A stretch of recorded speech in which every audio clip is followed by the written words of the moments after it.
आज की कहानी एक ऐसे केस की है जिसमें क्राइम ना होते हुए भी बहुत बड़ा क्राइम हो गया। एक सिंपल सी लगने वाली कहानी के एंड में कुछ ऐसा हो जाता है जो किसी ने कभी सोचा नहीं था। हाय, माय नेम इज अभी और आप देख रहे हैं one M show and this is the case of Michael डिपोलिटो।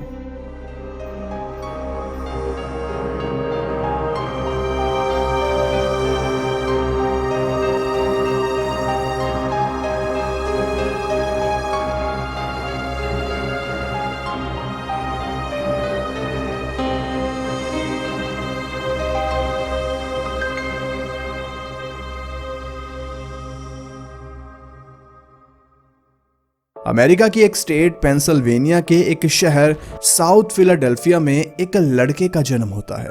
नाम रखा जाता है माइकल डिपोलिटो। आमतौर पर जब किसी के घर कोई बच्चा पैदा होता है तो पेरेंट्स बहुत ज्यादा खुश होते हैं, लेकिन माइकल के केस में ऐसा नहीं था। उसके माँ बाप माइकल के जन्म लेते ही बहुत परेशान हो गए थे। इसके पीछे दो वजह थी। पहली वजह ये कि साउथ फिलाडेल्फिया के जिस इलाके में ये रहते थे वहां पर हर प्रकार का इल्लीगल काम होता था। अब माइकल और उसके माता पिता को भी यही लगता है कि हमारा बेटा भी बड़ा होगा, वो भी ऐसे ही कामों में फंस कर अपनी लाइफ को खराब करेगा। और दूसरा सबसे बड़ा कारण उनके खुश न होने का ये था कि माइकल के माता पिता सारा दिन नशे में डूबे रहते और गलत से गलत काम करते। अब जैसे जैसे माइकल बड़ा हो रहा था, इनके घर के हालात और ज्यादा खराब होते जा रहे थे। एक दिन माइकल अपने घर से स्कूल जाता है, स्कूल में पढ़ाई करता है और फिर जब छुट्टी होती है वो अपनी बस में बैठकर वापस घर के लिए आ जाता है। जब वो अपने घर के बाहर आता है तो देखता है कि घर में ताला लगा हुआ है। ना उसकी माँ ना ही उसका फादर घर पर है। वो वहीं घर के बाहर बैठ जाता है क्योंकि ना तो उसके पास फोन था और ना ही आस पड़ोस में लोग उसे और उसकी फैमिली को जानते थे। वो बैठा रहता है। दोपहर से शाम हो जाती है, शाम से रात हो जाती है, लेकिन कोई नहीं आता। लेकिन जब रात बहुत ज्यादा होने लगती है तब माइकल की माँ वहां पर आती है। माइकल अपनी माँ से पूछता है कि आप कहाँ पर थे, तो उसकी माँ उसे कुछ नहीं बोलती। माइकल अपने घर के अंदर जाने लगता है, लेकिन तभी उसकी माँ कहती है कि अब हम कहीं और रहेंगे, हमने ये घर छोड़ दिया। उसकी माँ माइकल को लेकर उनके घर के ही पास में एक रोड था, उसके साइड में इन्होंने एक टेंट लगा रखा था और वहां पर लेकर चली जाती है। माइकल की माँ और उसका फादर उसे बताते हैं कि अब हम यहीं इस झोंपड़ी में रहने वाले हैं क्योंकि हमारे पास अब किराया देने के लिए भी पैसे नहीं हैं। एक दिन माइकल अपने स्कूल से वापस अपने उसी टेंट वाले घर में जाता है। जब घर जाकर वो देखता है तो घर में यानी कि उस टेंट में ना तो आसपास उसकी माँ थी ना ही उसका फादर। अब माइकल को लगा कि वो किसी काम के सिलसिले में गए होंगे, लेकिन शाम होती है, फिर रात हो जाती है, वो दोनों वापस नहीं आते। आधी रात को माइकल अपने टेंट को करता है बंद और एक 14-15 साल का बच्चा एक खतरनाक इलाके में अकेला ही उस टेंट में रात को सोता है। जब सुबह होती है तब भी माइकल के माँ बाप नहीं आए थे। तब माइकल को कहीं से पता चलता है कि उसके माता पिता को पुलिस उठाकर लेकर गई है क्योंकि वो दोनों गलत चीजें बेचते पकड़े गए थे, यानी कि वो दोनों ड्रग्स बेच रहे थे। दरअसल उन दोनों को नशे की लत थी और उनके पास पैसे नहीं थे और ये उन्हें एक आसान तरीका लग रहा था पैसे कमाने का। यहाँ से उन्होंने पैसे भी कमाए, लेकिन अंत में वो पकड़े गए। अब यहाँ से माइकल की लाइफ पूरी तरीके से बदलने वाली थी। उस दिन के बाद से माइकल कभी स्कूल नहीं गया। अब उसके दिमाग में सिर्फ एक ही चीज थी कि किसी तरीके से वो कोई काम करे और सिर्फ उतना पैसा कमा सके जिससे वो कम से कम खा तो पाए। ऐसे ही माइकल हर दुकान, हर रेस्टोरेंट, हर कैफे में जाता है काम पूछने के लिए। कई लोग उससे काम करवाते और फिर पैसे ना देते, कई लोग काम करवाते फिर पैसे बहुत कम देते और कई लोग पैसे की बजाय उसे खाने के लिए कुछ दे देते। कुछ समय काम करने के बाद माइकल रियलाइज करता है कि उसके माँ बाप गलत काम क्यों कर रहे थे, क्यों वो अच्छी जॉब करने की बजाय ये ड्रग वगैरह बेचकर पैसा कमा रहे थे, क्योंकि सही काम करने वाले को कुछ मिलता ही नहीं था, उसकी मेहनत की कमाई भी कोई नहीं देता था। अब यहाँ से माइकल के पैसा कमाने का सफर शुरू होता है। अब जिस जगह पर माइकल रहता था और काम करता था वहां पर इलीगल काम ढूंढने की उसे कोई जरूरत नहीं थी, वो खुद उसके पास चलकर आने वाला था। अब ऐसे ही माइकल कहीं पर वेटर का काम करता था और एक आदमी हर रोज वहां पर खाना खाने के लिए आता था। अब ऐसे ही रोज बातचीत करते करते दोनों में थोड़ी बहुत दोस्ती हो जाती है। वो आदमी माइकल को एक चीज ऑफर करता है। वो कहता है कि तुम्हें एक काम करना होगा, अगर तुम वो काम अच्छे तरीके से कर दोगे तो तुम्हें मैं $2000 दूंगा। $2000 आज के ज़माने में भी एक बड़ा नंबर है और उस समय तो बहुत ही बड़ा था। माइकल कम से कम 8-9 महीने के लिए अपने घर का किराया दे सकता था। तो माइकल कहता है कि ठीक है मैं करूँगा, लेकिन काम क्या होगा। वो आदमी माइकल को काम बता देता है कि किस तरीके से उसे पुलिस से बचकर किसी चीज़ को एक जगह से दूसरी जगह पहुंचाना है। माइकल उस काम को शुरू करता है और बहुत अच्छे तरीके से कर भी देता है। और साथ में माइकल उस आदमी को कुछ चीज़ें भी बताता है जिससे ये काम और सेफ हो जाएगा और वो कभी पकड़े नहीं जाएंगे। उस आदमी को माइकल का काम बहुत पसंद आता है और वो माइकल को कहता है कि तुम जो भी काम करते हो, जॉब कुछ भी करते हो, छोड़ो और मेरे साथ आकर काम करो। माइकल को भी इस काम में इंटरेस्ट तो आ रहा था, तो वो हाँ कर देता है। अब माइकल को एक कार मिलती है और उसे बताया जाता है कि इस कार में तुम्हें ड्रग्स को सप्लाई करना है अलग अलग जगह पर। माइकल अपने काम को सही से करता है और बहुत पैसा भी कमाता है। धीरे धीरे माइकल इस काम में मशहूर हो गया था। जो लोग इन कामों में डील करते थे, यानी कि ड्रग्स वगैरह सप्लाई करते थे, उनमें माइकल का एक नाम बन गया था कि माइकल जिस भी काम को पकड़ता है सेफली पूरा करता है, माइकल कभी पकड़ा नहीं जाता। अब ऐसे ही माइकल को एक्स्ट्रा काम मिलना शुरू हो गया था। मतलब कि जो और लोग बेचते थे वो माइकल को, जब भी उनके पास महंगा सामान आता, जब माल बहुत महंगा होता, तो वो माइकल को चुनते और उसे कहते कि तुम इस चीज़ की डिलीवरी करो, और माइकल भी अच्छे पैसे वहाँ से लेता। लेकिन एक दिन यह सब कुछ बदलने वाला था। एक दिन माइकल ऐसे एक सुनसान से इलाके में सामान देने के लिए जाता है। जब वो लोकेशन पर पहुंच जाता है, वो अपनी कार से उतरता है, आसपास देखता है, सामान को बाहर निकालता है और एक खाली पड़े घर के अंदर चला जाता है। वहां जाकर वो दरवाजे को नॉक करता है। अंदर से एक आदमी दरवाजा खोलता है। माइकल अंदर जाकर सामान को पकड़ा देता है। लेकिन जब वो उस घर से बाहर आता है और थोड़ा सा आगे चलकर अपनी कार में बैठने लगता है, उसे लगता है कि उसके पीछे कोई है। माइकल घूमकर देखता है तो पीछे कई पुलिस वाले खड़े थे जो कि माइकल का कब से पीछा कर रहे थे, और उस समय वो माइकल और अंदर जो आदमी था उसे पकड़ लेते हैं। अब माइकल को ले जाया जाता है जेल और कोर्ट में उसका शुरू हो जाता है केस। लेकिन दूसरी तरफ केस तो कोर्ट में चलता रहता है, लेकिन माइकल को बेल मिल जाती है। जब माइकल बेल पर बाहर आता है, तब जिन लोगों का ये माल डिलीवर करने गया था, यानी कि ये डिलीवर करने गया था, वो लोग माइकल को कहते हैं कि तुम्हारी वजह से हमारा सामान पकड़ा गया और इसकी भरपाई तुम्हें करनी होगी। वो उसे धमकियां देते हैं कि जल्दी से हमें पैसे वापस करो वरना हम तुम्हें मार देंगे। माइकल उनसे माफ़ी मांगता है और कहता है कि मुझे बस थोड़े दिन दो, मैं आप लोगों को पूरे पैसे दे दूंगा। माइकल को कुछ दिनों का समय मिल जाता है। दूसरी तरफ माइकल अब कोर्ट भी नहीं जा रहा था। बार बार कोर्ट ना आने की वजह से पुलिस उसके ऊपर एक अरेस्ट वारंट निकाल देती है और एक दिन वो जाती है माइकल के घर उसे अरेस्ट करने के लिए। जब वो माइकल के घर जाती है, वहां पर घर के बाहर ताला लगा हुआ था। ताला तोड़कर जब वो अंदर जाती है, अंदर पूरा सामान गायब, कुछ भी माइकल ने नहीं छोड़ा था। मतलब कि वो यहाँ से भाग गया था। कहाँ गया किसी को नहीं पता। कुछ लोगों से पूछा, उन्हें खुद नहीं पता था कि माइकल यहाँ से चला गया। उन लोगों को पता भी कैसे चलता। माइकल वहां से 1800 किलोमीटर दूर साउथ फिलाडेल्फिया से फ्लोरिडा चला गया था। अब फिलाडेल्फिया से इतनी दूर माइकल को ना तो कोई जानता था और ना ही उसे किसी चीज का डर था। दूसरी तरफ फिलाडेल्फिया की पुलिस परेशान थी कि इतने बड़े यूएसए में आखिर माइकल को ढूंढे कहां पर। फ्लोरिडा में आकर माइकल एक शांत से इलाके में किराए पर घर लेता है और वहां पर सारा दिन खिड़की दरवाजे बंद रखता था। साथ में रात के समय वो एक भी लाइट नहीं जगाता था, सिर्फ अपने रूम में छोटी सी लाइट जगा कर रखता। उसे दरअसल दो लोगों का डर था, एक तो पुलिस और दूसरा माफिया। पुलिस का डर कम था कि पुलिस पकड़ लेगी तो जेल में डाल देगी, लेकिन माफिया उसे देखते ही गोली मारकर कहानी खत्म करने वाला था। अब ऐसे ही कुछ दिन चलता रहता है, लेकिन पैसा तो कमाना था। तो माइकल क्या करता है कि अपनी थोड़ी सी लुक को चेंज करता है और बाहर काम ढूंढने के लिए निकल पड़ता है। माइकल बाहर जाकर कई जगह पर काम पर पूछता है और अब डिलीवरी का काम शुरू कर देता है। धीरे धीरे वो चीज़ों को भी ऑब्जर्व कर रहा था कि मैं ये काम शुरू कर दूं, ये काम शुरू कर दूं, लेकिन उसे कोई अच्छा काम दिख नहीं रहा था। दूसरा, उसके पास बहुत पैसे भी नहीं थे। लेकिन एंड में माइकल वो काम स्टार्ट कर देता है जिसमें वो एक्सपर्ट था। मतलब कि क्राइम की दुनिया में फिर से वो अपना कदम रख देता है। यहाँ पर छोटे मोटे वो इलीगल काम शुरू करता है और थोड़ा पैसा उसका बनना शुरू हो जाता है। अब यहाँ पर आपको ये इन्फॉर्मेशन थोड़ी सी ज़्यादा लग रही होगी, लेकिन एंड में ये सारी चीज़ें सेंस बनाएगी। खैर, अब साल चल रहा था 1999। सुबह सुबह माइकल उठता है। उठने के बाद जैसे ही वो अपने कमरे से बाहर जाने लगता है तभी उसे कोई फ़ोन करता है। माइकल कॉल को उठाता है और माइकल के कुछ बोलने से पहले ही आगे से आदमी कहता है कि कॉन्ग्रेचुलेशंस, आपको बधाई हो, आपकी लॉटरी निकली है। अब ये सुनकर माइकल बहुत ज़्यादा खुश होता है क्योंकि उसे वैसे भी पैसे की बहुत ज़रूरत थी और उसकी $5000 की लॉटरी निकल गई थी।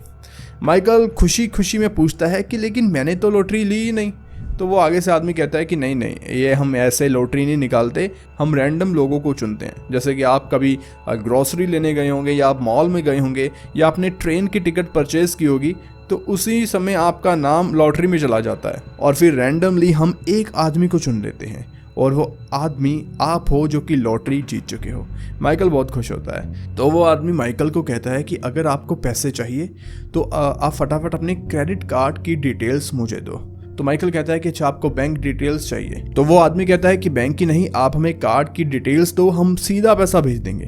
अब माइकल को थोड़ा सा शक होता है लेकिन बाद में उसे पता चल जाता है कि ये फ्रॉड है, कोई उसके ही पैसे लूटना चाहता है। तो माइकल फ़ोन को काटता है। अब यहाँ पर जो ये सब कुछ हुआ आप इसे याद रखिए। खैर इसके बाद माइकल जाता है काम पर। उसे वहाँ पर एक और आदमी मिलता है। वो उसे कहता है कि तुम अच्छा बोल लेते हो, तुम्हें बात करनी आती है, तुम्हें मैं कॉल सेंटर में काम पर लगवाता हूँ। माइकल कहता है कि वहाँ तो मुझे क्या ही पैसे मिलेंगे, मैं जो कर रहा हूँ सही है। वो कहता है कि नहीं नहीं, तुम्हें वहाँ पर बहुत पैसे मिलेंगे। माइकल कहता है कि अच्छा कितनी सैलरी होगी। वो आदमी कहता है कि कोई सैलरी नहीं होगी, जितना पैसा तुम कमाओगे उतना तुम्हें मिल जाएगा। माइकल कहता है कि ये कैसा कॉल सेंटर हुआ। वो आदमी माइकल को कॉल सेंटर में लेकर जाता है। 5 मिनट में माइकल समझ आता है कि यहाँ पर चल क्या रहा है। दरअसल उस ऑफिस में जहाँ पर माइकल खड़ा था सारे स्कैमर थे जो कि लोगों को कॉल करते थे और उनकी कार्ड डिटेल्स और उनकी जो प्राइवेट इंफॉर्मेशन होती थी वो निकाल कर उनके बैंक से पैसा निकाल लेते थे। जिस तरीके का कॉल माइकल को आया ऐसा ही कई लोगों को जा रहा था। उस समय लोगों को ज्यादा नहीं पता था तो लोग जल्दी पागल बन जाते थे। माइकल को ये काम लगता है अच्छा, वो काम कर देता है शुरू। माइकल की परफॉर्मेंस पहले दिन से ही लाजवाब रहती है। वो पहले दिन से बहुत पैसा कमाना शुरू कर देता है। अब जितना पैसा वो लोगों को स्कैम करके लूटता था उसमें से कुछ प्रतिशत माइकल को जाता था और कुछ जाता था ओनर को जो ये सब स्कैम सेंटर चला रहा था। अब यहाँ पर माइकल के लिए सब कुछ सही चल रहा था, काम वो सही कर रहा था और साथ में पैसा अच्छा कमा रहा था और उसके पकड़े जाने का रिस्क बहुत कम था।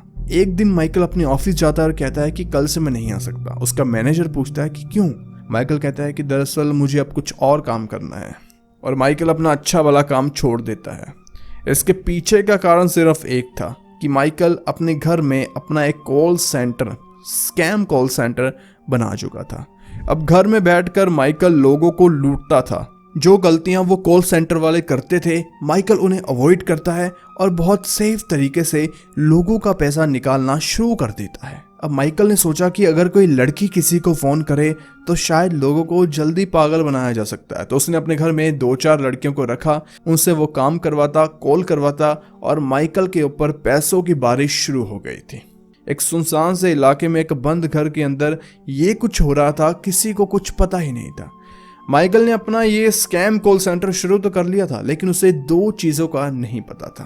पहला ये कि जिस काम को ये छोड़कर आया था वो बनानो फैमिली का काम था जो कि एक इटालियन माफिया फैमिली है जिनकी पकड़ ऐसे इलीगल कामों में बहुत ज़्यादा है। अब माइकल इनडायरेक्टली उनका राइवल, उनका दुश्मन बन चुका था। दूसरी क्या चीज़ थी वो आपको अभी पता चल जाएगा। 8-9 महीने माइकल का काम अच्छे तरीके से चलता रहता है। एक दिन माइकल घर में अकेला बैठा हुआ था, तभी उसका दरवाजा कोई नॉक करता है। माइकल दरवाजा खोलने की बजाय खिड़की से देखता है तो उसे बाहर कोई नहीं दिखता, तो वापस वो अपने कमरे में चला जाता है। फिर 1-2 बार कोई बेल बजाता है लेकिन माइकल बाहर नहीं जाता। काफी समय अंदर रहने के बाद 2-3 घंटे के बाद माइकल जाकर देखता है कि शायद किसी ने कोई पार्सल, कोई लेटर भेजा हो। तो वो बाहर जाकर देखने की ट्राई करता है लेकिन जैसे ही वो दरवाज़ा खोलकर थोड़ा सा आगे जाता है बाहर पुलिस वाले खड़े होते हैं और वो माइकल को पकड़ लेते हैं और उसके बाद सीधा वो घर के अंदर जाते हैं और वो सारा सामान पकड़ लेते हैं, जिससे ये साबित हो जाता है कि माइकल यहाँ से एक स्कैम कॉल सेंटर चला रहा था। अब जो दूसरी बड़ी चीज़ थी, माइकल को नहीं पता थी इस बिजनेस को शुरू करने से पहले कि जो माफिया पुलिस को हैंडल कैसे कर रही थी, क्योंकि माफिया तो अपने हिसाब से पुलिस से डील कर लेती थी, लेकिन माइकल अब पकड़ा गया था। माइकल ने $1.5 लाख लोगों का लूट लिया था ऐसे ही स्कैम कॉल के जरिए। अब माइकल कोर्ट में पेश होता है और उसे 2 साल की सजा सुनाई जाती है। माइकल जेल में अपना एक एक दिन रो रो कर काट रहा था। जेल में वो अपने आप से वादा करता है कि आज के बाद में कोई भी इल्लीगल काम नहीं करेगा। बस वो जल्दी से जेल से बाहर निकलना चाहता था। उसे जेल से अब नफरत हो गई थी। ऐसे ही रो रो कर एक एक दिन काटने के बाद सिर्फ 7 महीने के बाद, सजा तो उसे 2 साल की हुई थी, लेकिन 7 महीने के बाद उसे जेल से रिहा कर दिया जाता है। उसकी सजा पूरी हो जाती है। अब जेल से बाहर आने के बाद माइकल अपनी पूरी लाइफ बदलना चाहता था। तो लाइफ बदलने के लिए वो भी सबसे पहले वही काम करता है जो कि हर लड़का करता है। माइकल सुबह सुबह जिम जाना शुरू करता है, नशा छोड़ देता है, एक भी नशा नहीं करता, अच्छा खाने लगता है और फास्ट ट्रैक से अपना हाई स्कूल कंप्लीट करना शुरू कर देता है। अब माइकल को इन सभी धंधों से निकलकर एक आम जिंदगी जीनी थी, एक सिंपल लाइफ, और इस सभी में उसकी हेल्प कर रही थी उसकी गर्लफ्रेंड मारिया, जो कि उसके जेल जाने से पहले, उसके पैसा कमाने से पहले कई सालों से उसके साथ थी। कई बार वो पकड़ा भी गया, जेल भी गया, लेकिन मारिया ने उसे नहीं छोड़ा। वो हमेशा उसके साथ बनी रही। अब मारिया काम करती और घर चलाती। माइकल अपना नया बिजनेस शुरू कर चुका था। उसका काम था डिजिटल मार्केटिंग का। वो बड़ी बड़ी कंपनीज के लिए मार्केटिंग का काम करता था। एक ही साल में लाखों डॉलर का प्रॉफिट उसकी कंपनी बनाने लगी थी। और साल 2007 में माइकल और मारिया दोनों शादी कर लेते हैं। अब शादी में पहले पहले तो सब कुछ अच्छा चलता है, लेकिन धीरे धीरे चीजें बदलना शुरू हो गई थी। एक दिन माइकल की एक मीटिंग फिक्स होती है रियल एस्टेट एजेंट के साथ। वो ऑफिस में मीटिंग की बजाय स्टारबक्स जाता है और वहीं पर उसे बुला लेता है।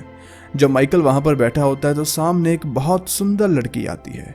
वो माइकल से बात करती है। उसी के साथ माइकल की मीटिंग थी। पहले पहले काम की बात होती है, लेकिन फिर वो एक दूसरे के साथ फ्लर्ट करना शुरू कर देते हैं और वो अगले ही दिन माइकल के फ्लैट पर मिलने का प्लान बना लेते हैं। अब इसके कुछ दिनों बाद माइकल जाता है अपने घर और अपनी वाइफ को कहता है कि मुझे तुमसे एक बात करनी है। उसकी वाइफ कहती है बोलो। माइकल डिवोर्स पेपर निकालता है और अपनी वाइफ को दे देता है। ये देखकर उसकी वाइफ मारिया हैरान हो जाती है। वो पूछती है कि ये सब कुछ क्यों। तो माइकल बताता है कि उसकी मुलाकात एक लड़की से हुई और वो उसे बहुत प्यार करता है और उसी से शादी करना चाहता है। मुझे लगता है कि हम दोनों, यानी कि मारिया और माइकल, एक दूसरे के लायक नहीं है। मारिया भी कुछ नहीं कहती और वो माइकल को डिवोर्स दे देती है। उसे गुस्सा तो बहुत आ रहा था उस लड़की पर, लेकिन वो कुछ नहीं बोलती। दरअसल जिस लड़की से माइकल की मुलाकात हुई उसका नाम था डालिया और वो माइकल से 10 साल छोटी थी। मारिया से डिवोर्स के सिर्फ 3 दिन बाद ही माइकल शादी कर लेता है डालिया के साथ, जो कि उसे अभी कुछ दिन पहले ही मिली थी, जिसके बारे में वो बहुत ज्यादा नहीं जानता था। माइकल अपने घर को छोड़ता है और एक नए घर में अपनी नई वाइफ के साथ शिफ्ट हो जाता है। अब माइकल को अपनी पूरी लाइफ कंप्लीट लग रही थी। उसकी नई वाइफ, नया घर से ही वो काम करता, सारा दिन डालिया के साथ रहता और उसी के साथ घूमने जाता। अब शादी को महीना हो जाता है। तारीख आ जाती है 12 मार्च की। माइकल अपने घर में बैठकर टीवी देख रहा था। उसकी वाइफ वॉशरूम में थी। तभी बाहर कोई दरवाज़ा खटखटाता है। माइकल जाता है, दरवाजे को खोलता है, लेकिन जब वो दरवाज़ा खोलता है तो सामने 5 से 6 पुलिस वाले खड़े थे। उन्हें देखकर माइकल घबरा जाता है कि ये सभी मेरे घर क्यों आ गए। माइकल उनसे बात करने ही वाला होता है कि तभी 3-4 पुलिस वाले उसे साइड करके घर के अंदर चले जाते हैं। एक पुलिस ऑफिसर उसे अपनी जेब से एक पेपर निकाल कर देखता है और कहता है कि ये सर्च वारंट है, हमें किसी ने कॉल किया है अननोन नंबर से कि तुम अपने घर से ड्रग्स को बेचते हो और इलीगल ड्रग्स तुम्हारे घर के अंदर मौजूद है। इस वजह से हमें तुम्हारा घर अच्छे तरीके से चेक करना होगा। अब माइकल हैरान कि ऐसा भला कोई कॉल करके क्यों बता सकता है, क्योंकि कई सालों से माइकल इन सभी चीज़ों से दूर था। उसने खुद भी अल्कोहल का नशा भी छोड़ दिया था। माइकल कहता है कि हाँ आप चेक कर सकते हो, आपको यहाँ पर कुछ नहीं मिलेगा। पुलिस वाले पूरे घर को अच्छे से चेक करते हैं, सारे सामान को इधर उधर कर देते हैं, लेकिन फिर भी पुलिस वालों को कुछ नहीं मिलता। उसकी वाइफ डालिया भी वहाँ पर आकर खड़ी होती है। वो भी माइकल से पूछती है कि ये सब कुछ ये लोग क्यों कर रहे हैं। तो खैर बाद में ये सब कुछ करने के बाद पुलिस वाले वहां से चले जाते हैं। माइकल सोचता है कि ये कॉल किसने की होगी। उसे तब लगता है कि उसके माफिया और ऐसे खतरनाक लोगों के साथ रिश्ते बहुत खराब हैं और शायद वो बदला लेने के लिए फिर से माइकल को अब तंग कर रहे हैं। घर में सामान इधर उधर पड़ा था, रात का समय था। माइकल और डालिया अपने घर को करते हैं लॉक और साथ ही में होटल में चले जाते हैं रात को अच्छे से सोने के लिए। रात वहां पर अच्छे से निकालने के बाद जब वो वापस सुबह अपने घर आते हैं तो नीचे अगर देखते हैं कि वही पुलिस वाले उसकी कार के पास खड़े हैं। माइकल उनके पास जाता है, पूछता है कि अब क्या आपको प्रॉब्लम है। तो पुलिस वाले कहते हैं कि हमें आपकी कार चेक करनी होगी। हमें इंफॉर्मेशन मिली है कि तुम कार से ये सभी करते हो, घर से नहीं, कार से तुम ड्रग्स को बेचते हो। तो वो लोग माइकल की कार को चेक करते हैं। कार को चेक करते हैं मतलब कि उसकी सीट को फाड़ देते हैं, कार को बुरी तरीके से ख़राब करते हैं, लेकिन फिर भी पुलिस वालों को कार के अंदर से भी कुछ नहीं मिलता। अब माइकल की टेंशन और बढ़ गई थी कि कौन उसके पीछे पड़ा हुआ है। डालिया भी रो रही थी कि ये सब कुछ क्या हो रहा है, माइकल को कोई परेशान क्यों कर रहा है। अभी अभी तो उनकी शादी हुई थी। अब माइकल को सबसे बड़ी बात ये जानना था कि ये कॉल कर कौन रहा है। अब तारीख आती है 29 मार्च, शाम का समय था। दोनों डिनर करने के लिए चले जाते हैं। वहां जाकर वो खाना खाते हैं। माइकल जाता है पार्किंग में। अब रात हो चुकी थी। वो अपनी कार के अंदर बैठा होता है, लेकिन तभी वो साइड मिरर से देखता है कि कोई आदमी उसके पास आ रहा है। माइकल अपनी कार को अंदर से लॉक करता है। उस आदमी के हाथ में गन पकड़ी हुई थी। वो आदमी सीधा माइकल के कार के पास आता है और उसके दरवाजे को नॉक करता है। जब थोड़ी सी लाइट उसके फेस पर पड़ती है तो माइकल देखता है कि ये पुलिस वाला है और वो उसे गाड़ी साइड में करने को कहता है। माइकल कार को साइड में करता है। तभी 1-2 नहीं 5-7 पुलिस वाले वहां पर आ जाते हैं। वो माइकल को कहते हैं कि हमें इंफॉर्मेशन मिली है कि तुम्हारी कार में ड्रग्स है और बार बार कॉल आ रहे हैं और इस वजह से हमें तुम्हारी कार को चेक करना होगा। माइकल सीधा उन्हें चाबी पकड़ाता है और कहता है कि आपको इंफॉर्मेशन मिल रही है लेकिन कुछ नहीं मिलता आपको। हर बार आप मेरे कार को, घर को ख़राब कर देते हैं। पुलिस वाले कार को अच्छे से चेक करना शुरू करते हैं, लेकिन उन्हें माइकल की कार के सीट के नीचे एक बैग मिलता है। उस बैग को खोला जाता है। उसके अंदर एक और छोटा सा बैग था और उस बैग के अंदर उन्हें मिल जाते हैं। अब ये देखते ही माइकल जोर जोर से चिल्लाने लगता है। उसे समझ नहीं आ रहा था कि ये यहाँ पर आ कैसे गया। पुलिस वाला माइकल को कहता है कि इसी वजह से हम बार बार चेक कर रहे थे, लेकिन माइकल जोर जोर से रोने लगता है क्योंकि उसे लग रहा था कि अब उसे जेल में जाना ही होगा। पुलिस बिना वजह उसे जेल में डालेगी क्योंकि ये सब कुछ किसने किया उसे नहीं पता था। लेकिन मेन बात ये थी कि कार उसकी है, उसके कार में ये चीजें कहाँ से आई, पुलिस उसे यही पूछ रही थी। लेकिन दूसरी तरफ डालिया माइकल को ध्यान से देखती है। उसे माइकल के ऊपर थोड़ा सा शक होने लगता है। उसे लगता है कि माइकल शायद ड्रग्स बेचता है और वो मुझे नहीं बताता। लेकिन माइकल के बार बार पुलिस वालों को कहने के बाद पुलिस वाले कहते हैं कि हमें कई बार फ़ोन आया अननोन नंबर से, हमने चेक किया तुम्हारा घर, तुम्हारी कार, लेकिन कुछ नहीं मिला। लेकिन बार बार कोई फ़ोन क्यों करता जा रहा है? आज हमें ये सामान मिला, वो भी बहुत थोड़ी क्वांटिटी में। भला तुम इतनी कम क्वांटिटी में सामान का करोगे क्या?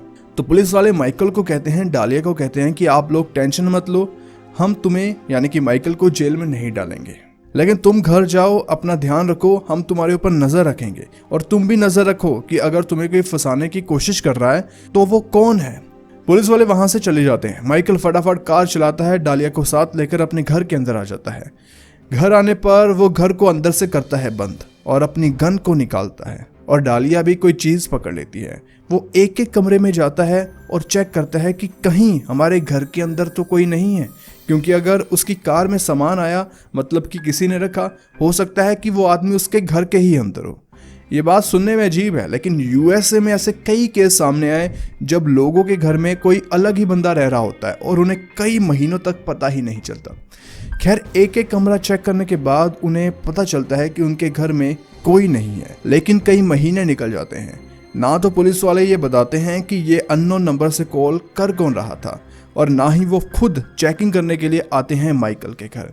अब धीरे धीरे माइकल की लाइफ फिर से नॉर्मल हो जाती है। तारीख आती है 5 अगस्त। सुबह 5 बजे हुए थे। माइकल और डालिया अपने घर के अंदर सो रहे थे।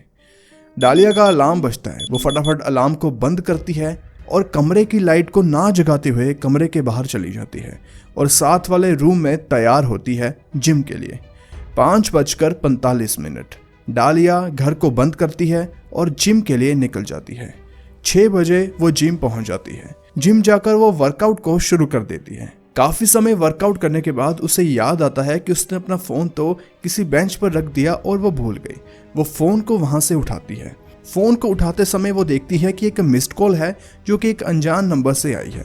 अब इतनी सुबह सुबह कोई उसे फोन क्यों कर रहा है, और उस अननोन नंबर से उसे एक वॉइस मेल भी आया है। अब उसे सुनने के लिए डालिया जिम से बाहर आती है।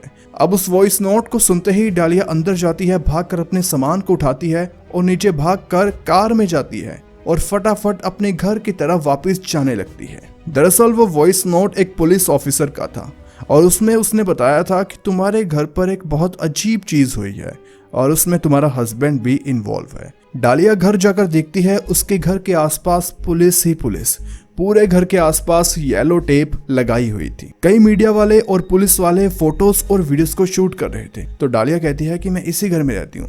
वो पुलिस वाला कहता है कि आप माइकल की वाइफ हो। डालिया कहती है कि हाँ।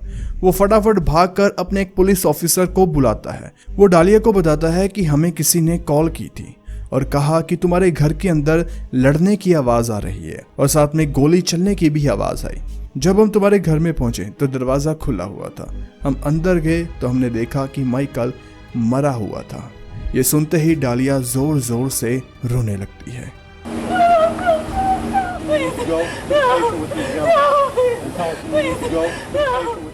पुलिस वाला कहता है कि हमें कातिल को पकड़ने के लिए आपकी मदद चाहिए, लेकिन डालिया रोते रोते अंदर जाने की कोशिश करती है माइकल को देखने के लिए। लेकिन पुलिस वाला उसे रोकता है और कहता है कि नहीं, आपको पुलिस स्टेशन चलना है, वहां पर हमें कुछ बात करनी है। पुलिस ऑफिसर के कहने पर डालिया पुलिस स्टेशन तो चली जाती है, लेकिन वहां पर जाकर कुछ बोलती नहीं। पुलिस वाले उससे बहुत कुछ पूछ रहे थे, लेकिन वो बस रो रही थी और ये कह रही थी कि माइकल उसे छोड़कर नहीं जा सकता।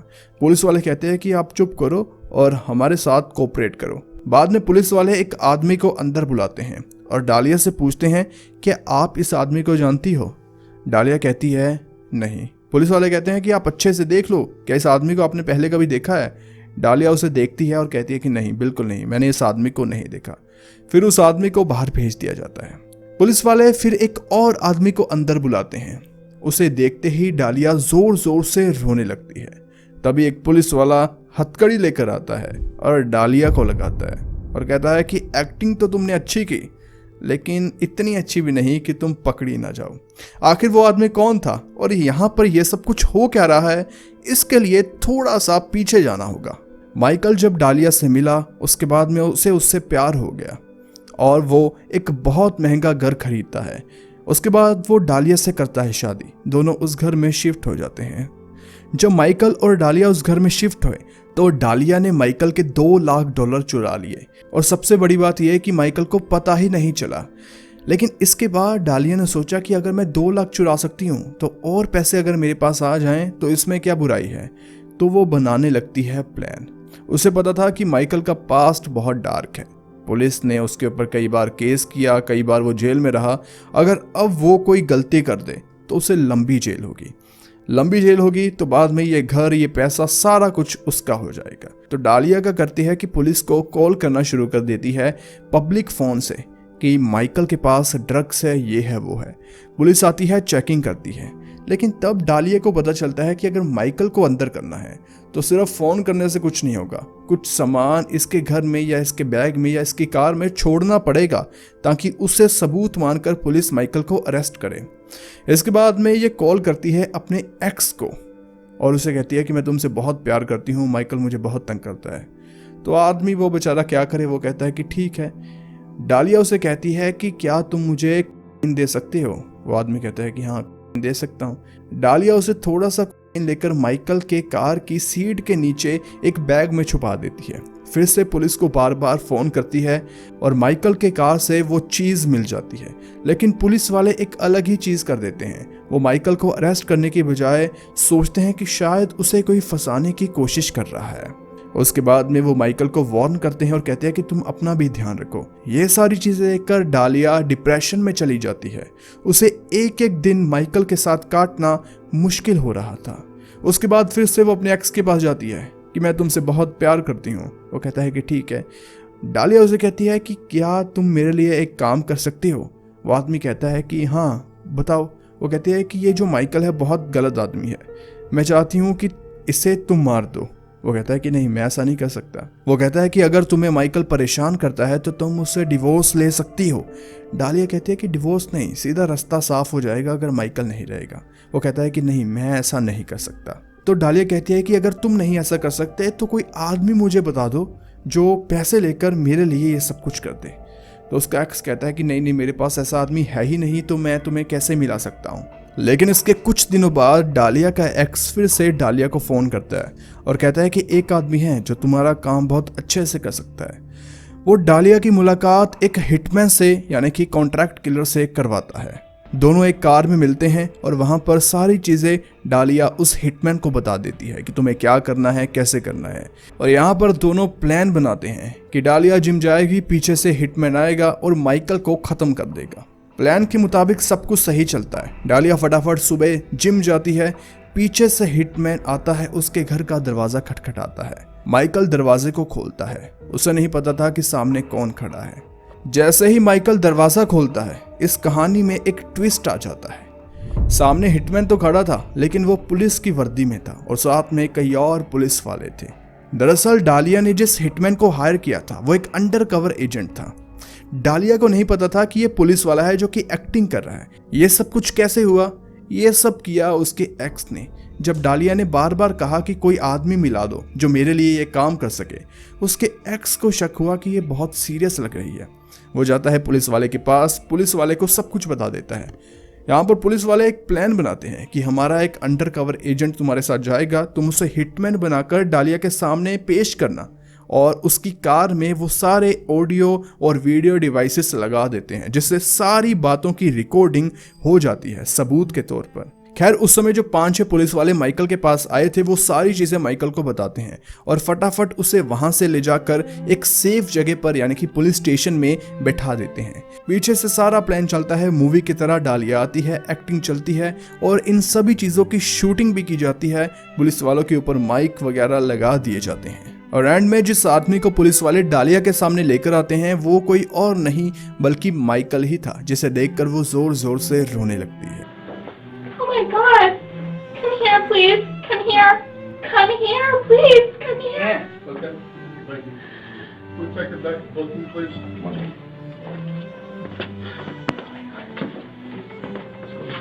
डालिया का प्लान तो आखिर फेल हो गया, लेकिन कहीं ना कहीं यहाँ पर गलती माइकल की भी है, जिसने बिना कुछ सोचे समझे ही कुछ दिन पहले मिली लड़की से शादी कर ली। खैर कोर्ट में केस चलता है और डालिया को पहले 20 साल की सजा सुनाई जाती है, लेकिन बाद में इसे घटाकर 16 साल की सजा कर दी जाती है। Sign me up and tell me about the people that you know who are trying to feel alive.